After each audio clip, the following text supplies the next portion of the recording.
खड्गं चक्रगदेश्च परिघां शूलं भुजंगं शिरःशङ्खं सन्तीं करस्ननं सर्वाङ्गभूषावृतां नीलास्मदितमास्फाग्धस्कां सेवे महाकालिकां यामस्तौत्स्वपितो हरकुमल्यो हन्तु मधुं कैटवं मच्छस्रक्परशुं गदेशकुलसं पद्मं धनुपुण्डिकां दण्डं शक्तिमसीं चारुदण्डं घण्टां सुराभाजनं शूलं पार्श्वदर्शने च दत्तिं हस्ते प्रसन्नाननां सेवे शैरीमर्दिनीं महालक्ष्मी सरोजस्तां घण्टाशूलहलां शङ्खमुसले चक्रं धनुषायकं हस्ताब्जरदत्तिं घनं पांचविंशच्छीतां स्थूलप्रभां गौरीदेशमुद्भां प्रदत्तामाधारभूतां महा पूर्वामत्र सरस्वती मनोजय संवादित्यार्धनी।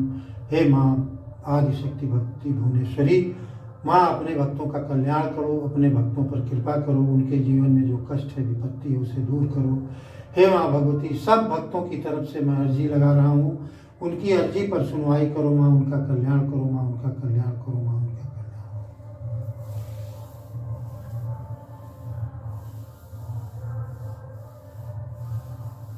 चैत्र नवरात्र के इस पावन अवसर पर आप सभी भक्तों को मेरी तरफ से प्रणाम।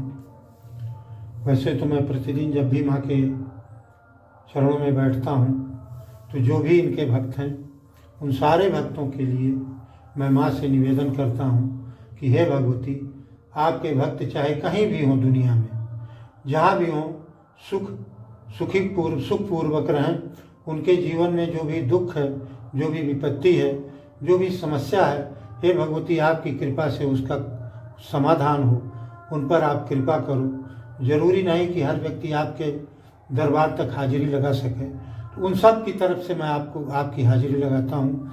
उन सब की तरफ से मेरी हाजिरी, उनकी तरफ से मेरी हाजिरी आप स्वीकार करो और उनके जीवन में जो भी कल्याण, जो भी कष्ट है, जो भी विपत्ति है, जो भी समस्या है, जो भी विघ्न बाधा है, उसका समाधान करो माँ, उन पर कृपा करो। ये मैं जब भी बैठता हूँ सबसे पहले सर्वे भवन्तु सुखिनः सर्वे सन्तु निरामया सर्वे भद्राणि मे पश्यन्तु माँ कश्चित् दुख भाग भवेत्, इसी मन में, इसी भावना के द्वारा सबके कल्याण हेतु, सबके ऊपर कृपा के लिए माँ से मैं निवेदन अवश्य करता हूँ। दूसरी बात यह है, आप इस समय निश्चित चैत्र नवरात्र का समय चल रहा है, भजन कर रहे होंगे, पूजन कर रहे होंगे, जप कर रहे होंगे। मेरा निवेदन है कि जप पूजन भजन के बाद कोई भी जीव हो, पशु हो, पक्षी हो, चींटी से लेकर हाथी तक कोई भी जीव जिसे देखें कि ये भूखा है, उसे एक रोटी, थोड़ा सा आटा, उसमें गुड़ मिलाकर, चींटी है तो आटे में थोड़े से आटे में थोड़ा ज़्यादा चीनी मिला करके उसे बढ़िया ग्राइंड करके पीस करके और उनको डाल दीजिए। किसी न किसी जीव को अपने हाथ से भोजन जरूर दीजिए, ये मेरा आग्रह है। कोई भी जीव हो, जरूरी नहीं व्यक्ति ही हो, व्यक्ति हो तो भी ठीक है, नहीं है कुत्ता है, गाय है, बिल्ली है, चिड़िया है, चींटी है, कोई भी हो, भोजन अवश्य दीजिए, जल रख दीजिए उनके लिए। नवरात्र के समय में इस कार्य को यदि आप करते हैं, निश्चित समझिए, मेरा अपना अनुभव है, किसी दूसरे की बात मैं नहीं करता हूँ, मैं अपने अनुभव के आधार पर करता हूँ। आपका कितना भी बड़ा अहित होने वाला होगा वो टल जाएगा, कितनी भी बड़ी समस्या आने वाली होगी टल जाएगी, कोई भी विघ्न बाधा आने वाला होगा टल जाएगा, ये मैं गारंटी देता हूँ। ये भगवती माँ भुवनेश्वरी के चरणों में मैं शीश नवाकर उन्हें साक्षी मानकर इस बात को कहता हूँ, यदि आप सेवा करेंगे तो निश्चित इसका फल आपको प्राप्त होगा, इसमें कोई दो राय नहीं है, कोई संशय नहीं है।